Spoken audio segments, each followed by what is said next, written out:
오늘은 대강절 두 번째 주일로 예수 그리스도의 오심을 준비를 의미하는 그러한 주일을 보냅니다. 지난 주일에는 우리가 소망에 대해서 이야기를 했지만 이 소망과 특별하게 오늘 주일을 의미하는 준비라는 것은 보통 하나로 묶여서 말씀이 전해지거나 그 의미가 전달되는 경우가 많이 있습니다. 왜냐하면 이 준비하는 마음과 소망하는 마음은 서로 맞닿아 있는 의미이기 때문이죠. 오늘 이사야서 11장 말씀을 함께 묵상하시면서 예수님은 어떤 분이시고 어떠한 일을 이 세상에 행하셨나 생각해보고 그 예수님 안에 소망이 있고 그 소망이 우리 삶의 원천이 되는 것을 깨우치는 시간이 되시기를 주님의 이름으로 간절히 축원드립니다. 제가 오늘 말씀을 준비하면서 제가 어렸을 때 신앙생활을 하던 때에 크리스마스 성탄절을 준비하는 내 마음이 어땠나를 한번 돌아보게 되었습니다. 제가 어린 시절을 돌아보게 되니까 성탄절이 되면은 이제 제가 고등학생 때였을 텐데요. 그때는 이제 학생들이 성탄절 2부 행사를 준비하면서 여러 가지 성극도 준비하고 특송도 준비하는 그런 순서들을 이제 갖게 됐죠. 성탄절 2부에 크리스마스 이브 날에. 그래서 온 유스 그룹 아이들이 저녁마다 교회에 모여서 다들 그 당시에는 교회 근처에 다들 살았잖아요. 그래서 걸어서 교회에 갈 수 있을 정도로 그런 곳에 살았는데 저녁마다 학교 끝나면은 교회에 모여서 이제 성탄절 준비를 하는 거예요. 성극을 준비하고 또 여러 가지 준비를 하게 됩니다.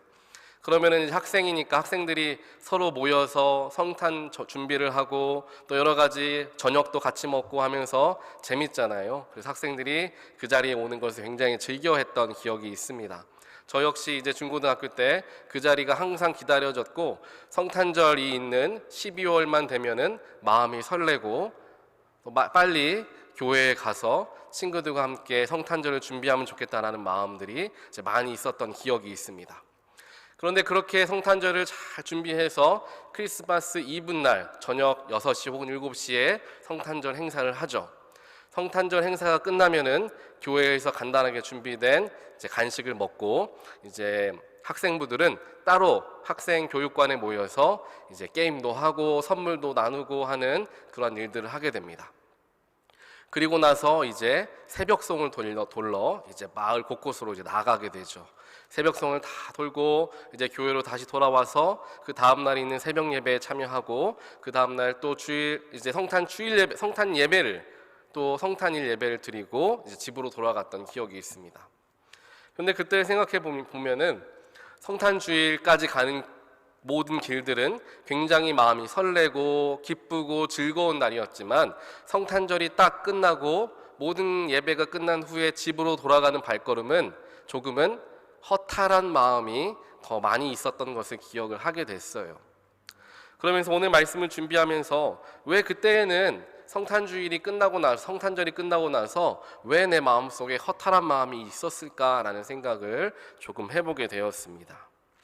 생각해보니까 답은 금방 나왔습니다. 왜냐하면 그 어린 시절 제 마음속에는 예수님께서 이 땅 가운데 오셨고 나의 구세주가 되셨으며 나의 모든 삶을 인도하시고 구원하시는 예수님이 바로 나에게 오셨다라는 그 기쁨 때문에 마음이 설레었던 것이 아니라 성탄주일, 성탄 예배, 크리스마스 이브를 준비하면서 또한 그곳에서 여러 가지 일들을 하는 것에 대한 기대함과 마음 때문에 기뻤구나라는 것을 이제 알게 되었던 거죠. 목적과 방향이 전혀 달랐던 것입니다. 그러니까 그 일이 끝나고 나니, 그 큰 이벤트가 끝나고 나니 마음에 허탈함이 찾아오게 되었던 거죠. 우리도 마찬가지입니다. 보통 우리가 대강절을 맞이하게 되면은 대강절의 모든 주일들이 12월 25일에 다 포커스가 맞추어져 있다라고 생각하게 되는 경우가 있죠. 성탄주일을 기념하고 예수 탄생을 기억하는 절기로 생각을 할 때가 많이 있습니다. 하지만 우리가 곱씹어서 생각해 보게 되면 성탄 대강절 주일마다 모든 드려지는 예배 속에서 주일 설교 본문은 예수님이 탄생하셨던 그 순간의 본문을 다루지 않고 예수님이 오실 것에 대한 본문 혹은 예수님이 오셔서 어떠한 일을 행하실 것인가에 대한 본문을 다루고 있다는 것을 금방 살펴볼 수 있습니다. 그 이야기는 무엇이냐 하면은 대강절기라는 것은 예수님의 탄생 자체에만 포커스가 맞추어져 있는 절기가 아니라 예수님이 구세주로서 이 땅 가운데 오셨고 그 구세주가 나의 구세주가 되시며 예수를 만남으로 말미암아 나의 온 삶이 변화되어지게 되었음을 다시 한번 묵상하는 절기가 대강절기다라는 사실을 우리는 꼭 기억해야 합니다. 그래야 12월 25일에만 우리의 눈이 머물러 있는 것이 아니라 나를 위해 오신 예수님, 예수로 말미암아 변화된 나의 삶, 나와 앞으로도 함께 하실 예수 그리스도에 대한 소망과 희망을 가지고 대강절기를 보낼 수 있고 성탄절을 보낼 수가 있게 되는 것이죠. 그래서 올해 대강절기 주일 동안에는 예수님의 탄생 자체만을 기억하는 주일들로서 우리가 바라보기보다는 예수님께서 이 세상에 오셨고 또한 예수께서 이 땅에 선포하신 용서와 회복의 의미, 묶였던 것, 얽매였던 것, 모든 부조리한 것들을 해방시키고 그것 가운데 사랑을 선포하셨던 그 일에 대하여서 생각하고 묵상하는 주일로 대강절기로 삼으시는 모든 분들 되시기를 주님의 이름으로 간절히 축원드립니다. 오늘 말씀을 함께 살펴보면서 들어가면서 우리 먼저 소망이라는 단어에 대해서 조금 생각해 보기를 원합니다. 여러분들은 소망과 희망이라는 단어의 차이를 아십니까? 아니, 소망과 희망이 같은 의미라고 혹시 생각하십니까? 아니면 다른 의미라고 생각하십니까? 보통 교회에서는 희망이라는 단어보다는 소망이라는 단어를 더 많이 선호하며 사용합니다. 하지만 반대로 세상에서는 소망이라는 단어보다는 희망이라는 단어를 더 많이 쓰죠. 그래서 한 해가 시작할 때 TV를 보게 되면 희망찬 한 해가 되시길 바랍니다 라고 말하지 소망찬 한 해가 되라고 말하지는 않죠. 또 반대로 교회에서는 예수를 향한 소망이라고 표현하지 예수를 향한 희망이라고는 잘 표현하지 않습니다. 이렇게 보았을 때 희망과 소망은 조금은 차이점이 있는 단어구나 라고 생각해 볼 수가 있을 것입니다. 제가 이것에 대한 재미있는 칼럼을 하나 읽은 적이 있어요.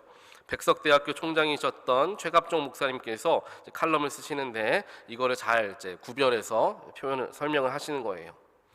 두산 동아에서 만든 새 국어 사전에서는 희망이라는 것을 어떤 일을 이루거나 얻고자 기대하고 바라는 것이라고 이야기를 하고 있습니다.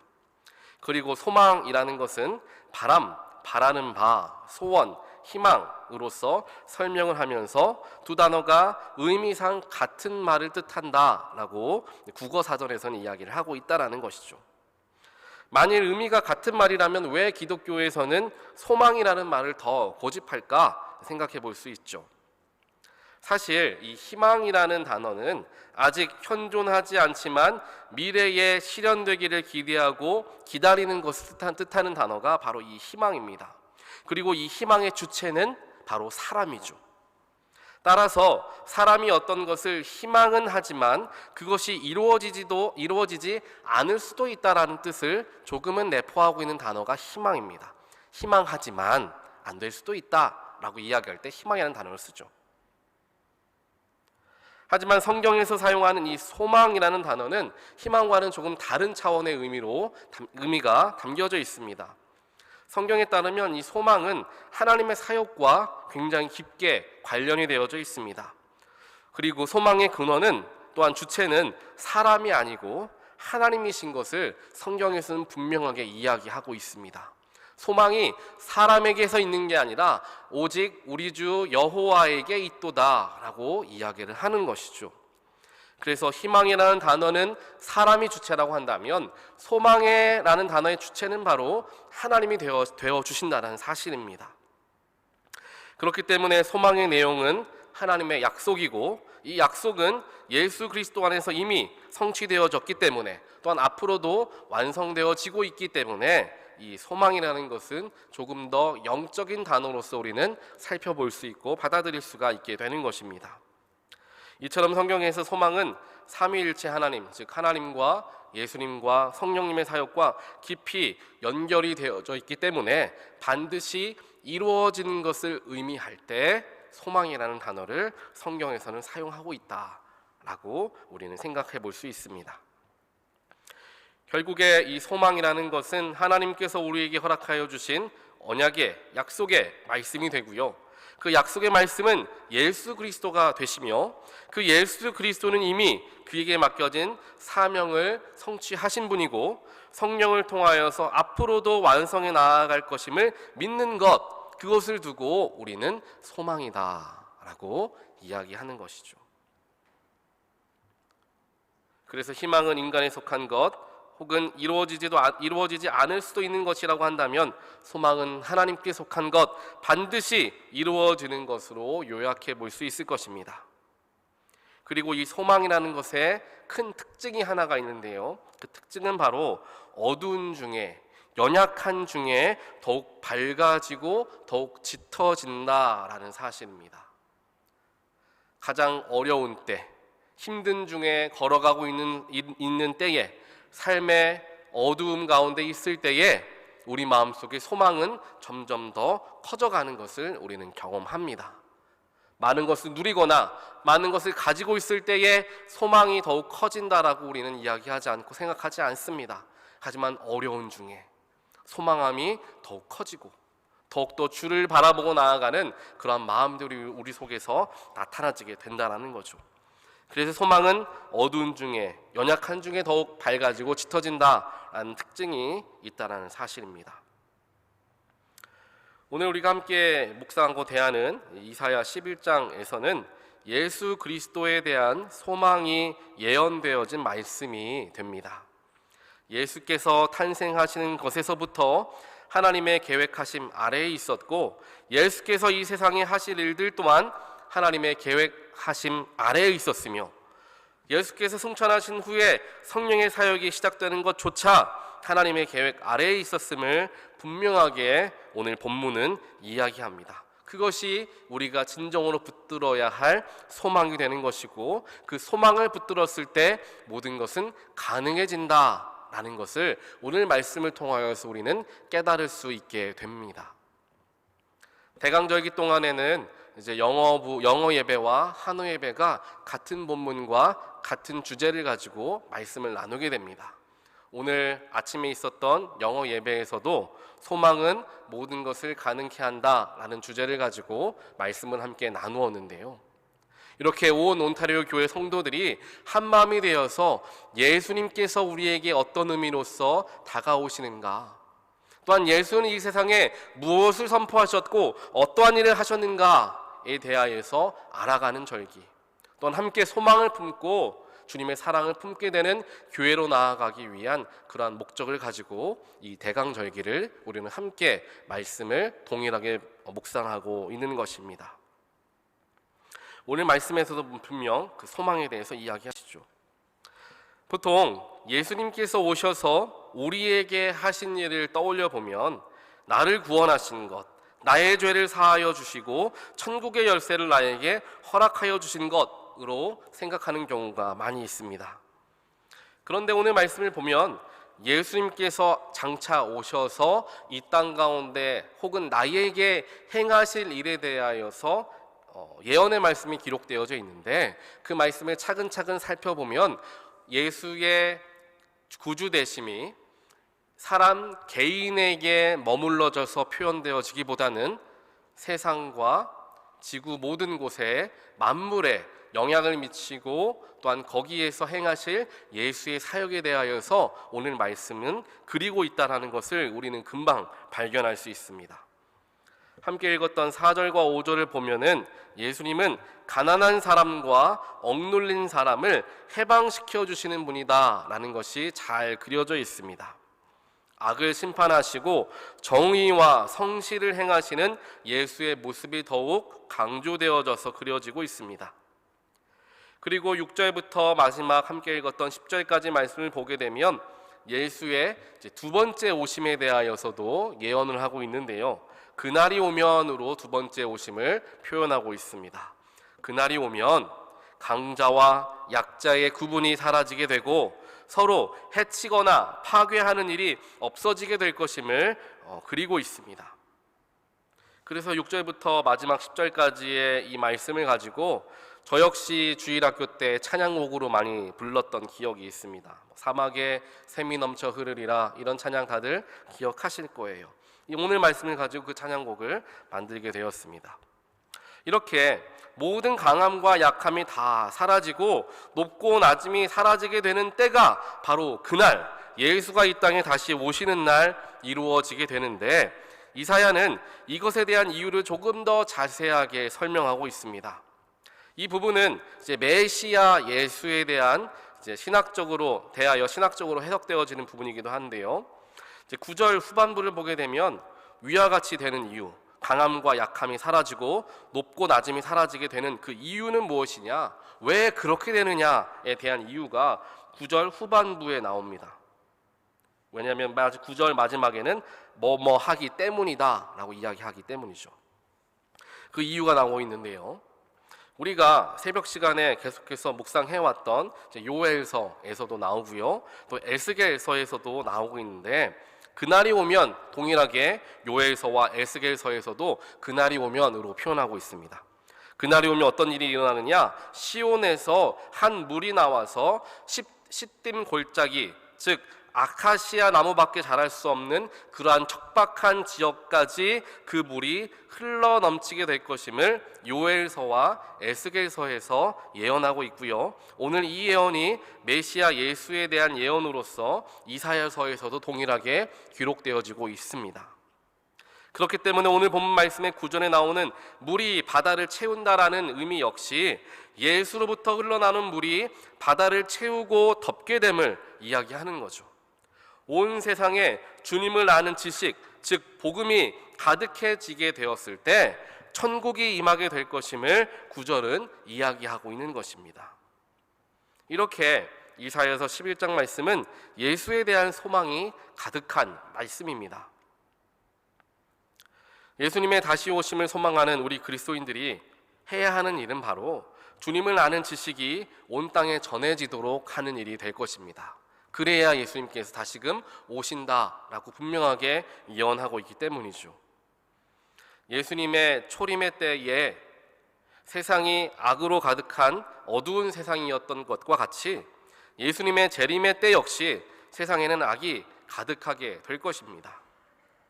하지만 분명히 우리가 기억해야 할 것은 아까 말씀드렸던 것과 같이 소망이라는 것은 어두워질수록 더욱 짙어진다라는 것을 우리는 반드시 기억해야 합니다. 힘들고 어려운 상황 속에서 소망은 더욱더 커집니다. 내가 감당하기 어렵고 힘든 문제가 찾아왔을 때, 내가 그것을 예수와 함께 이겨내게 되었을 때 우리는 더 큰 성장을 이루어낼 수가 있게 되는 것이죠. 제가 얼마 전에 한 인터뷰를 하는 한 생물학자가 인터뷰를 하는 내용을 들어본 적이 있습니다. 이 생물학자가 이야기하기를 본인이 가장 관심 있어 하고 가장 마음에 남겨져 있는 동물이 있다라고 한다면 그것은 바로 이제 갑각류가 아닐까라는 생각을 해본다라고 하는 거예요. 갑각류 같은 경우에는 우리가 다들 잘 아시는 것처럼 개라든지 혹은 가재라든지 이런 갑각류를 이야기하겠죠. 그런 갑각류들의 겉에 살은 어떻습니까? 딱딱하게 되어 있죠. 사람과는 반대입니다. 사람은 겉이 부드럽고 속이 딱딱하죠. 하지만 갑각류 같은 경우에는 겉이 딱딱하고 속은 부드럽습니다. 그런데 이 갑각류가 나이가 들어감에 따라서 성장을 해야 하는데, 몸이 커져야 하는데, 겉에 있는 피부와 같은 갑각이 결국엔 딱딱하기 때문에 성장할 수가 없잖아요. 그래서 그러한 갑각류들이 성장하기 위해서는 어떠한 방법을 씁니까? 다들 잘 아시죠? 탈피를 하게 되죠. 탈피를 하게 되면서 갑각류들은 이제 몸을 더 키우게 되고 성장하게 되는 것입니다. 그런데 우리가 다들 들어보시고 아시는 것과 같이 이런 갑각류들이 가장 연약해져 있을 때가 언제입니까? 탈피를 하게 되는 그 순간이 가장 연약해져 있는 순간이다라는 것 우리는 다들 잘 알고 있습니다. 왜냐하면 딱딱한 표피를 벗어내는 순간 속에 있는 살이 그대로 드러나기 때문에 어떠한 것으로부터도 자기의 몸을 보호할 수가 없는 가장 연약한 순간이 바로 그때이다라는 것이죠. 하지만 그와 반대로 가장 연약하기 때문에 성장할 수 있는 단계, 순간이 바로 탈피의 순간이다라는 것 또한 우리는 알고 있습니다. 갑각류들이 성장하기 위해서, 성체가 되어지기 위해서는 탈피라는 것은 피할 수 없는 것이다라는 것이죠. 그리고 가장 연약해져 있는 순간, 가장 노출되어져 있는 순간, 그 순간이 바로 성장하게 되는 순간이다라는 것을 우리는 생각해 보게 됩니다. 이것은 영적으로도 또한 우리의 인생과도 맞닿아 있습니다. 우리가 성장하는 때에, 우리가 영적으로나 또한 심리적으로나 여러 가지 부분 속에서 성장하는 때는 다들 아마 삶을 되돌아보면 가장 힘들었을 때, 가장 나에게 큰 문제가 찾아오게 되었을 때 내가 어떻게 이것을 해결할 수 있을까 가장 고민하고 씨름하고 땀을 흘려가며 그 문제를 다루고 있을 때, 그때에 나도 모르는 새에 내가 성장하게 되었다는 것을 우리의 삶을 되돌아보면 다들 아마 기억하실 것입니다. 우리의 삶도 마찬가지고 우리의 영도 마찬가지입니다. 우리의 영혼 가운데 우리의 어려움과 문제가 우리의 영혼을 사로잡을 그때에 오히려 우리는 하나님과 더욱 친밀해질 수 있고 하나님 안에서 더욱더 영적으로 도약할 수 있게 된다는 사실을 바라보게 되었을 때 문제로 말미암아 낙심하고 좌절하는 것이 아니라 문제를 딛고 일어나 한 걸음 더 성장하는 놀라운 기회로서 우리는 그것을 붙잡을 수 있게 되는 것입니다. 그러한 기회들이 성경에 있는 모든 인물들은 그 기회들을 잘 잡았습니다. 다윗과 같은 경우에도 가장 큰 위기라고 할 수 있는 골리앗과의 싸움, 그 누구도 다윗이 이길 수 있으리라 믿지 못했지만 그 큰 문제와 어려움을 이겨내게 되었을 때 다윗은 왕으로서 인정받게 되어지게 된다라는 거죠. 이스라엘 백성들도 가나안 땅 사람들이 얼마나 크고 장대한지 우리는 메뚜기와 같습니다, 이렇게 우린 연약합니다 라고 여겨지는 그때에 하나님을 의지하여서 가나안 땅으로 들어가게 될 때 그들은 가나안을 정복해 나아갈 수 있는 시작을, 첫 걸음을 떼게 될 수 있었던 것입니다. 아브라함도 마찬가지고요, 모세도 마찬가지고 성경의 모든 인물들은 이렇게 연약해져 있는 순간 예수로 말미암아 혹은 하나님 때문에 성장할 수 있는 기회가 되었다라는 사실을 우리는 쉽게 발견할 수 있습니다. 그렇기에 약하고 어두운데, 연약해져 있는 때에, 어두운 가운데, 문제 가운데 있을 때에 신음하고 절망하고 좌절할 수 있지만 그것에만 머무르는 것이 아니라 내가 이것으로 말미암아 더욱 성장하길 원하시는 하나님을 발견하고자 소망의 끈을 놓지 않게 되는 우리의 삶이 되어야 할 줄 믿습니다. 어찌 보면 예수의 오심이 바로 그와 같았습니다.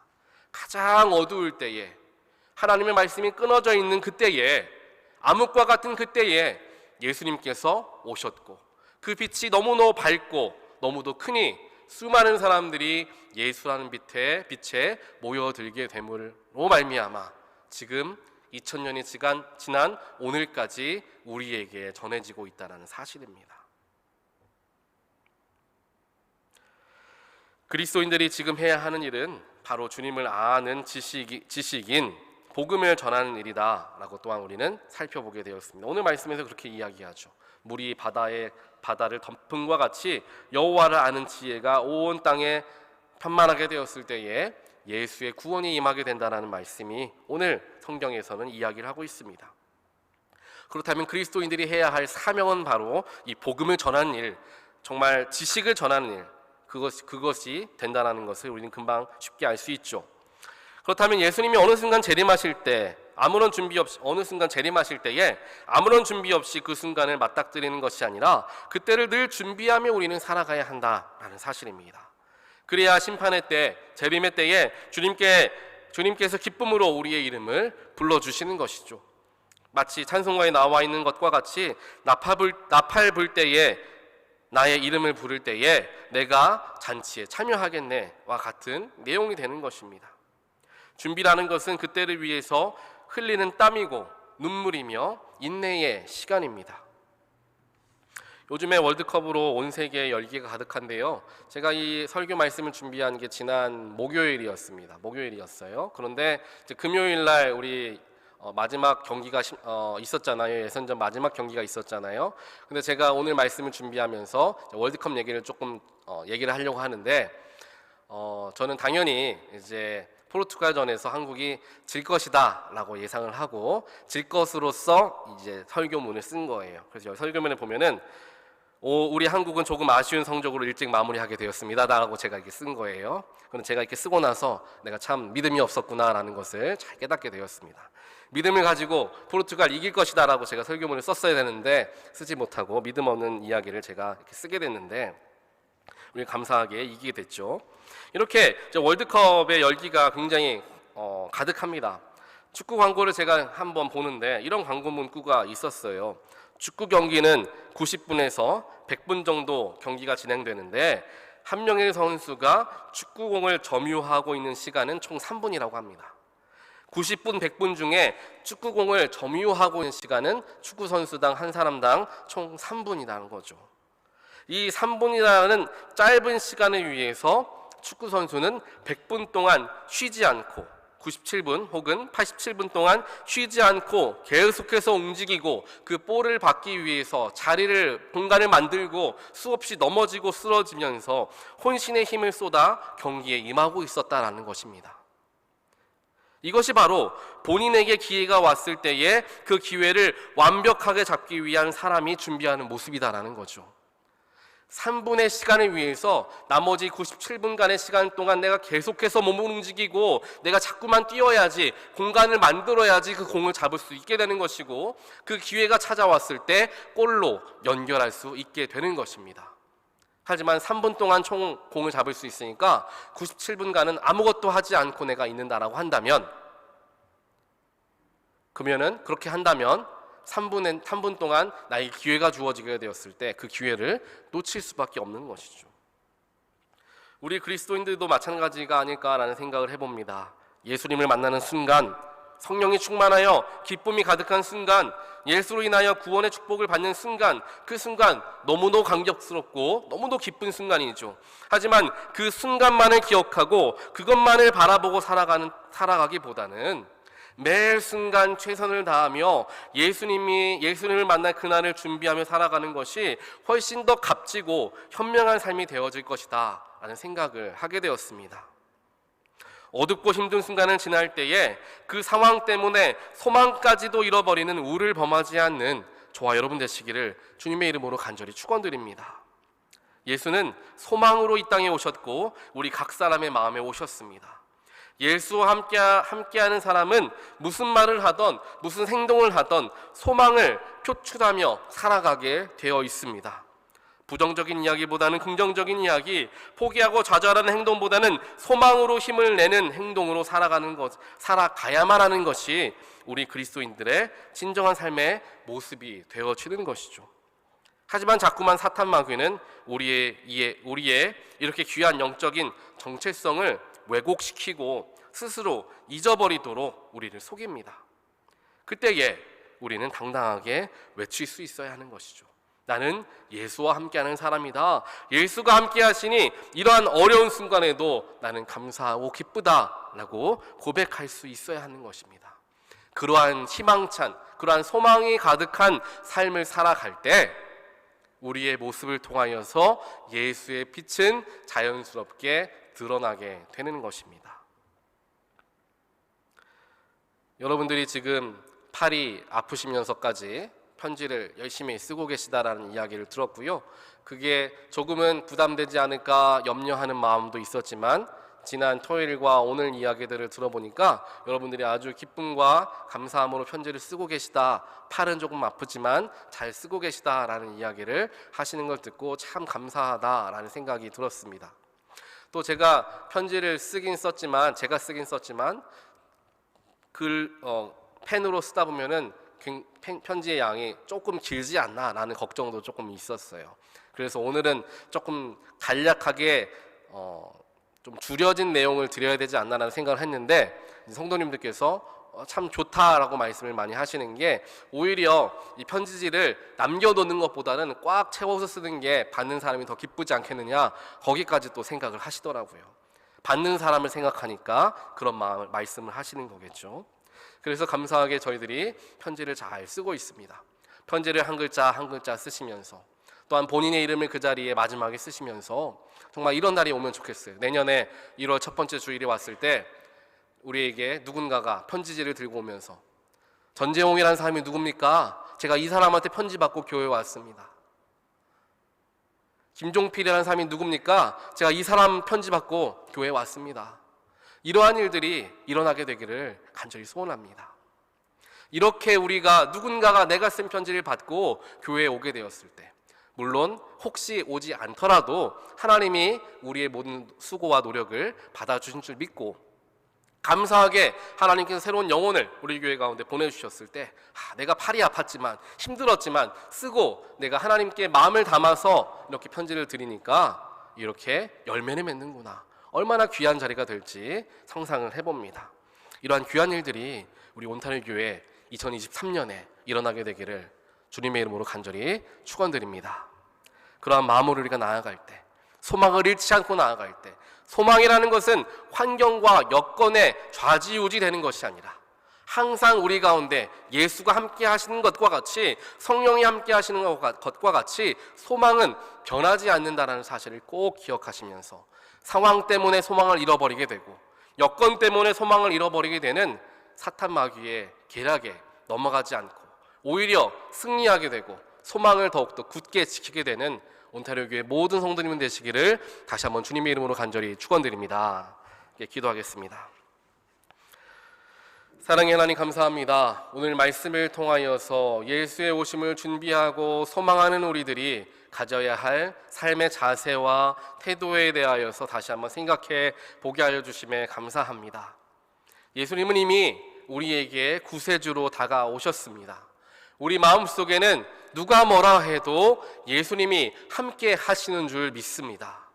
우리가 이제 앞으로 해야 하는 일은 나에게 주어진 예수라는 귀한 복음의 빛을 온 열방에 전하는 것, 땅끝까지 전하는 것, 어둠을 밝히는 빛의 사명을 감당하는 것인 줄 저희들 믿습니다. 하나님, 우리를 사용하여 주시고 소망을 증거하는 소망의 도구로서 우리를 온전하게 사용하여 주시옵소서. 나라는 사람을 통하여서 다른 사람들이 당신은 어떻게 그렇게 기쁨을 할 수 있습니까? 당신의 얼굴은 어떻게 그렇게 밝은 빛을 띌 수 있습니까? 라는 이야기를 들으며 삶을 살아가게 하시고, 그 소망의 원천은 사람이 아니라 하나님께 있음을 결코 잊지 않는 우리 모두가 되게 하여 주시옵소서. 세상의 그 무엇도 나에게 주어진 소망을 빼앗을 수 없음을 날마다 고백하고 다짐하고 외치며 살아가는 우리가 되게 하여 주시어서, 어려울 때에, 어두울 때에 오히려 그때가 내가 더욱 성장하는 자리이다, 내가 그때 해야 할 일은 더욱 굳게 소망을, 예수를 붙들어야 하는 것이다 라는 믿음을 가지고 어려움과 힘든 문제를 믿음으로 넉넉히 이겨내 나아가는 우리 모두가 될 수 있도록 주여 축복하여 주시옵소서. 이 모든 말씀 예수 그리스도 이름으로 간절히 기도드리옵나이다. 아멘.